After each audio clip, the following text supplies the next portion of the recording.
अपने YouTube channel learning with smart Shraddha में। चलिए आज हम पढ़ेंगे टाइप्स ऑफ प्रोनाउन का पार्ट 5, जिसमें हम पढ़ेंगे रिफ्लेक्सिव प्रोनाउन और रेसिप्रोकल प्रोनाउन के बारे में। इससे पहले वाले पार्ट 4 में हमने पढ़ा था डेमोन्स्ट्रेटिव प्रोनाउन और इंट्रोगेटिव प्रोनाउन के बारे में। अगर आपने वो वीडियो नहीं देखी है तो आपको डिस्क्रिप्शन में लिंक मिल जाएगी, आप जरूर देखिएगा। चलिए तो अब हम स्टार्ट करते हैं रिफ्लेक्सिव प्रोनाउन क्या होता है समझते हैं, रीड करते हैं। देखिए रिफ्लेक्सिव प्रोनाउन क्या होता है। The reflexive pronoun is a pronoun that reflects the action of the verb of the subject in a sentence. इसको समझते हैं। देखिए रिफ्लेक्सिव प्रोनाउन क्या होता है। रिफ्लेक्सिव प्रोनाउन वो प्रोनाउन होता है जो रिफ्लेक्सिव प्रोनाउन क्या होता है। रिफ्लेक्सिव प्रोनाउन वो प्रोनाउन होता है जिसके अंदर सब्जेक्ट और ऑब्जेक्ट को जो वर्ब होता है वो रिफ्लेक्ट करता है। जिस तरीके से हम मिरर में हमारी इमेज देखते हैं तो हम कह सकते हैं कि हमारी जो इमेज है वो हमें रिफ्लेक्ट होकर दिख रही है। अगर हम मिरर में कुछ और चीजें देखेंगे तो वो रिफ्लेक्शन हम नहीं कहेंगे, क्योंकि हम जब मिरर में अपने आप को देखते हैं तो हमारी इमेज का रिफ्लेक्शन होता है, राइट। उसी तरीके से रिफ्लेक्सिव प्रोनाउन है जब हमारा सब्जेक्ट और ऑब्जेक्ट सेम होता है। जैसे मैं खुद से बात कर रही हूं, मैं आपसे बात कर रही हूं, आई टोल्ड यू, ठीक है, मैंने क्या बोला, आई टोल्ड यू। लेकिन जब मुझे खुद से बात करनी है तो मैं क्या बोलूंगी, आई टोल्ड माई सेल्फ, मैं खुद से बोलूंगी, आई आस्क्ड माई सेल्फ, ठीक है। रिफ्लेक्सिव प्रोनाउन जो होता है वो किसी भी वर्ब, किसी भी सब्जेक्ट को और ऑब्जेक्ट को रिफ्लेक्ट करता है। कैसे रिफ्लेक्ट करता है, वर्ब की हेल्प से।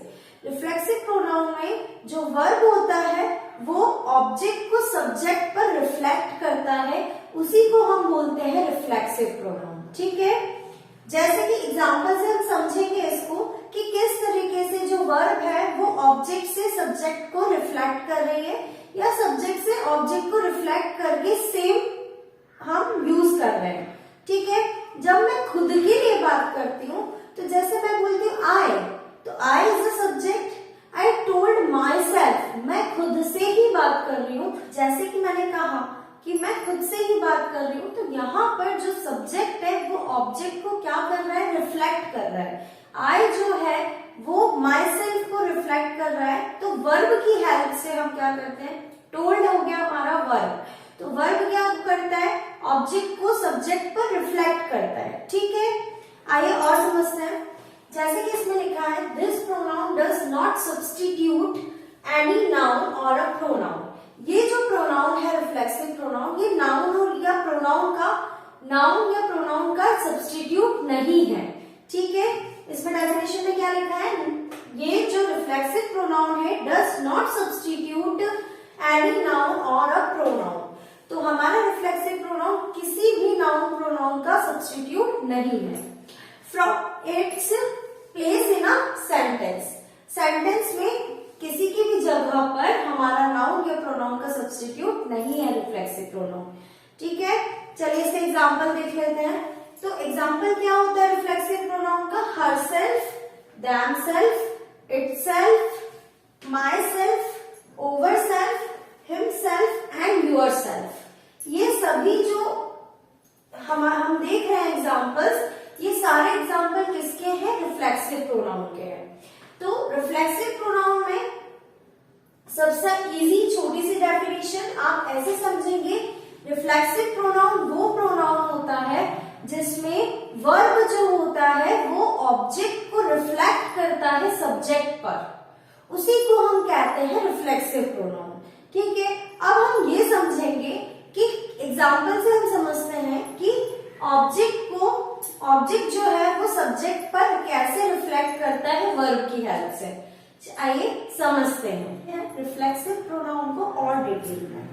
देखिए अब यहाँ पे मैंने कुछ एग्जांपल्स दिए हैं। मैंने पहले आपको पर्सनल प्रोनाउन में कुछ केसेस के बारे में समझाया था, उसी तरीके से आज हम कुछ केसेस रिफ्लेक्सिव केस के बारे में पढ़ेंगे।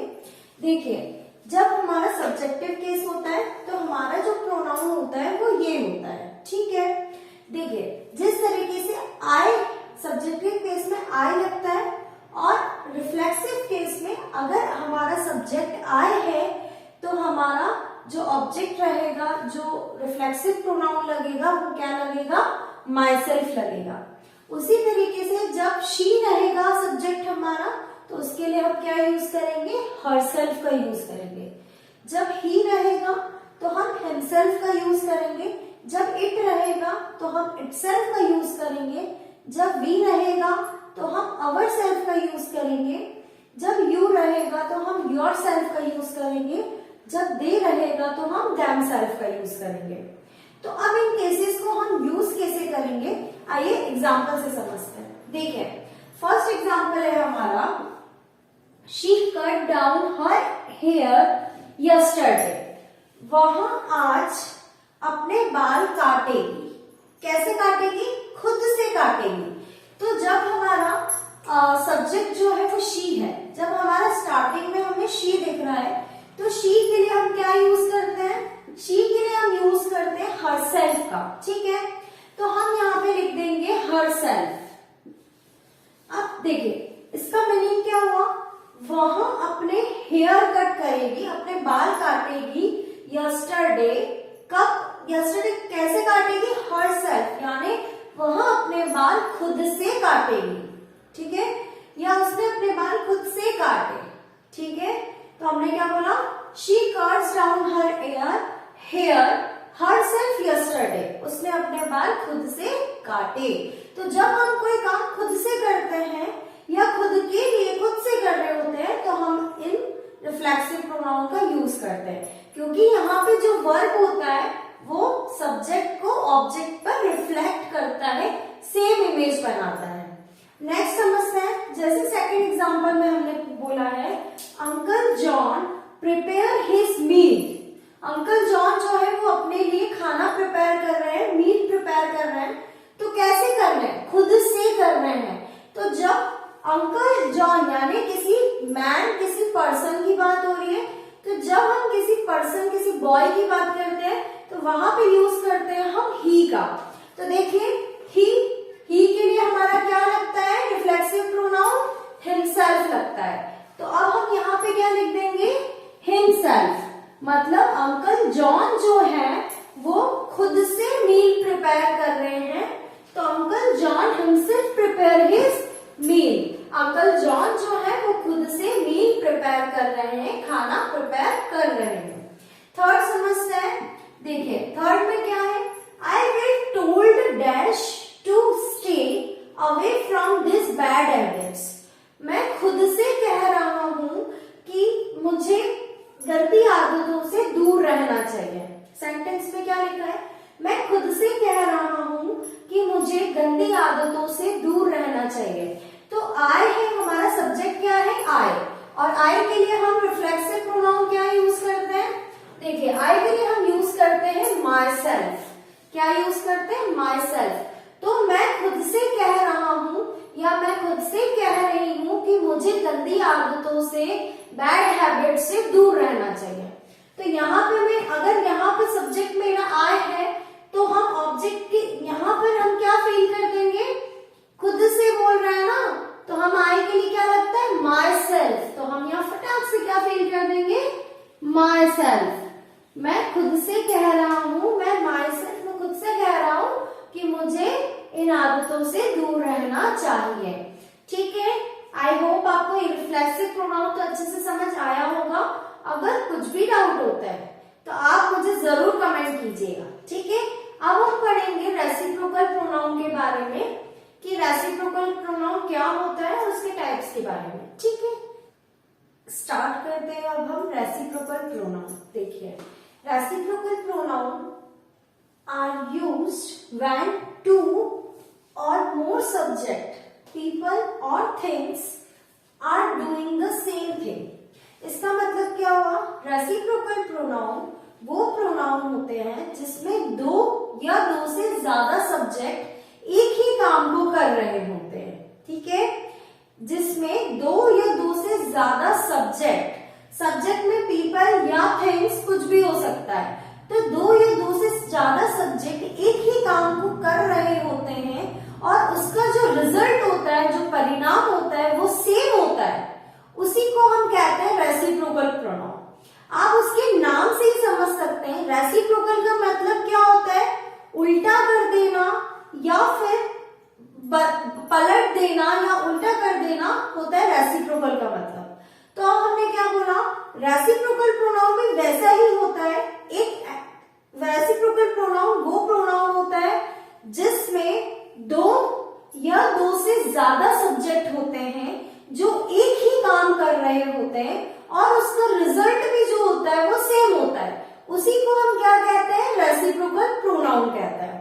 उसी को हम क्या कहते हैं, रेसिप्रोकल प्रोनाउन कहते हैं। तो जैसे डेफिनेशन में भी यही लिखा है कि जब दो या दो से ज्यादा सब्जेक्ट होते हैं और वो एक ही काम को कर रहे होते हैं और उसका जो रिजल्ट होता है वो सेम होता है, तो ऐसे प्रोनाउन को हम कहते हैं रेसिप्रोकल प्रोनाउन। जैसे कि यहाँ पे लिखा भी है and experiencing the same consequence, मतलब उनका जो परिणाम होगा, जो रिजल्ट होगा वो सेम होगा। ठीक है, चलिए समझते हैं एग्जाम्पल। तो रेसिप्रोकल प्रोनाउन के सिर्फ दो ही एग्जाम्पल होते हैं, जैसे कि ईच अदर और वन अनदर, ये दो ही रेसिप्रोकल प्रोनाउन होती है। ठीक है, ईच अदर और वन अनदर, जब हम किसी दो पर्सन के बारे में बात कर रहे होते हैं, दो सब्जेक्ट के बारे में बात कर रहे होते हैं या दो सब्जेक्ट एक ही काम को कर रहे होते हैं, तो वहां पर हम यूज करते हैं ईच अदर का। ठीक है, लेकिन जब हम दो से ज्यादा पर्सन के बारे में बात कर रहे होते हैं या दो से ज्यादा पर्सन एक ही काम को कर रहे होते हैं, तो वहां पर लगता है हमारा वन अनदर। आइए एग्जाम्पल से समझते हैं। देखिए ये जो सेंटेंस मैंने लिखे हैं, इसमें पहला लिखा है राज एंड रिंकू हेल्प्ड। ठीक है, राज और रिंकू दो सब्जेक्ट है हमारे, एक राज है और एक रिंकू है। हेल्प कर रहे हैं, किसकी हेल्प कर रहे हैं, हेल्प कर रहे हैं ईच अदर। तो यहाँ पे क्या आ जाएगा, ईच अदर आ जाएगा। तो ईच अदर क्यों आएगा, क्योंकि यहाँ पर जो सब्जेक्ट है वो दो है। हमने क्या बोला था, जब हम किसी दो सब्जेक्ट के बारे में बात करेंगे तो वहां पे हमारा ईच अदर आएगा, और दो से ज्यादा सब्जेक्ट के बारे में हम बात करते हैं तो वहां पर वन अनदर आता है। तो देखिए राज एंड रिंकू दो सब्जेक्ट थे, इसलिए हमने क्या लिख दिया, ईच अदर। तो यहाँ पे कौन सी रेसिप्रोकल प्रोनाउन है, ईच अदर। सेकंड सेंटेंस में समझते हैं, द गैंगस्टर वर फाइटिंग।